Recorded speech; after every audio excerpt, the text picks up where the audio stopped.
on February 23. Our church celebrates the feast day of Saint Gorgonia. The following are some details of her life and works. The patriarch of Gorgonia's noble family was Saint Gregory the Elder, Bishop of Nazianzos, whose wife Saint Nonna bore 3 children, the greatest of whom was Saint Gregory the Theologian, one of the 3 hierarchs, as well as another son, Gesadios, whose feast day is observed on March 29, and last but not least, Saint Gorgonia, who had to content herself with dwelling in the shadows cast by her spiritually giant brothers. As though to prove her mettle, the gentle Gorgonia led an active life, but was plagued by illnesses which taxed her considerably, but never interrupted her ceaseless efforts on behalf of the Saviour. Because she was never robust, it is to her everlasting credit that she was able to keep pace with her stronger brothers and parents through sheer grit and determination that belied her physical weakness. Encouraged by a family she loved, she became a devout Christian who applied herself diligently to charitable work. Gorgonia was all the more remarkable since she did not abandon society for an hermit's life. On the contrary, she became a wife and mother, raising 3 children while still serving Christ. Her purity of heart and depth of devotion were to be seen in everything she did, while her charitable activities earned her several names, including Mother of Orphans, Eyes of the Blind, and Keeper of a Refuge of the Poor. Known as the House with the Open Door, her home was a haven and beacon for those in need, for whom she somehow found the means to help. In keeping with the Lord's admonition to let not your left hand know what the right hand is doing, she sacrificed for others, but in so doing sought to seek no credit.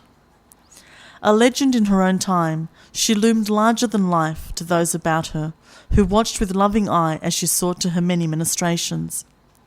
There were witnesses enough, as well as recipients of her sweet charity, to attest to her genuine humility in doing God's work with such tender benevolence that she could have been sainted at any time.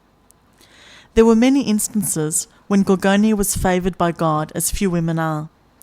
On one occasion when she was driving her not too sturdy cart in her rounds for the poor, her horse suddenly bolted and she was thrown to the ground. But as witnesses came running to help, certain that she had been fatally injured, she got to her feet none the worse for the experience, but for the several bruises on her frail body. She was given more reliable transportation and continued making her calls as though nothing had happened, despite the fact that she was as much in need of care as those for whom she was caring. After returning home, she simply knelt in prayer and thanked God for her deliverance. On another occasion, while attending people suffering from a highly contagious fever, which had reached epidemic proportions, Gorgonia was herself stricken, and for several days lay near death. With scarcely more than water, she wavered between life and death, praying only that God's will be done, when she began to recover. When the fever had gone, she found the strength to go out again among those desperately ill, and to the amazement of all, the mysterious malady ran its course, and the epidemic was over. The hand that had spared her also spared the community.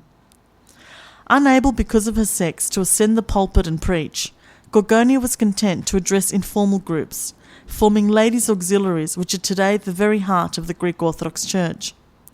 She literally spent her time in carrying out the mission of the Church, spreading the love of the Saviour through her acts of charity.